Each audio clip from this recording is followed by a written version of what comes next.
Can you talk about the journey from staff writer to supervising producer? Is that an expected promotion the longer that you're on a show and the longer the show is airing, or is it more than that? So there are different positions in a writer's room. Staff writer is the entry level, and then it goes all the way up to executive producer / showrunner. So when I was in my first room, it was in person. We'd go to set.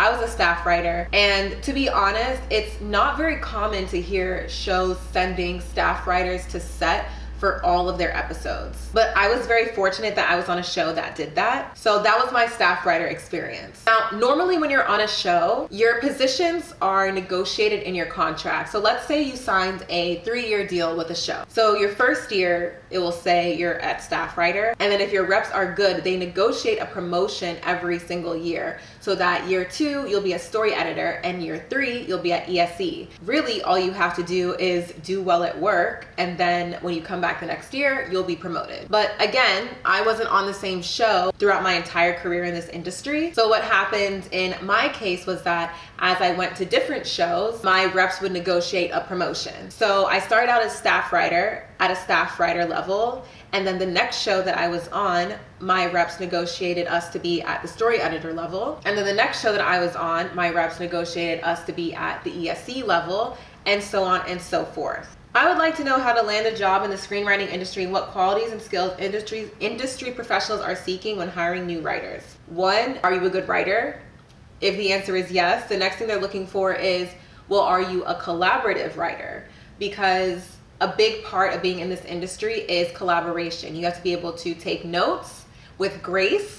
Okay, you can't let your ego get in the way. And you kind of have to be a people person. We're constantly talking to everyone. We're talking to producers, talking to directors, the script soup, actors, a whole bunch of people. So that's a big thing as well. Are you reliable? There are deadlines, and if you miss a deadline, is it the end of the world? Maybe not, but I've never missed a deadline. So to be honest, I don't know if it is or if it isn't, because why would you miss a deadline? When you have a story in mind, how do you know if the best works as a TV show rather than a film?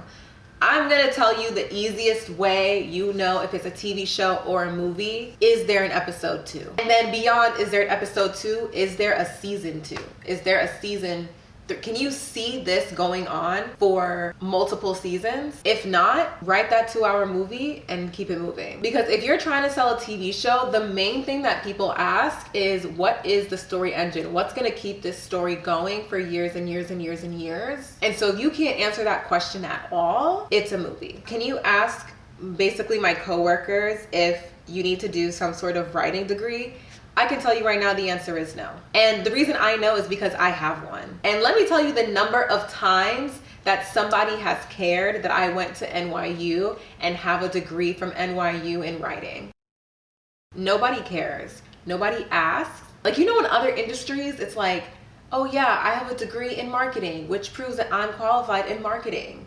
It doesn't work that way in our industry. No one thinks that you're qualified just because you went to USC. You know what I mean? But I will say, if you're asking me personally, whether or not I think it's beneficial to get some sort of like technical writing training, I would say yes. I don't think it's a waste of time to be taking a writing class that teaches you how to format scripts and teaches you about structure.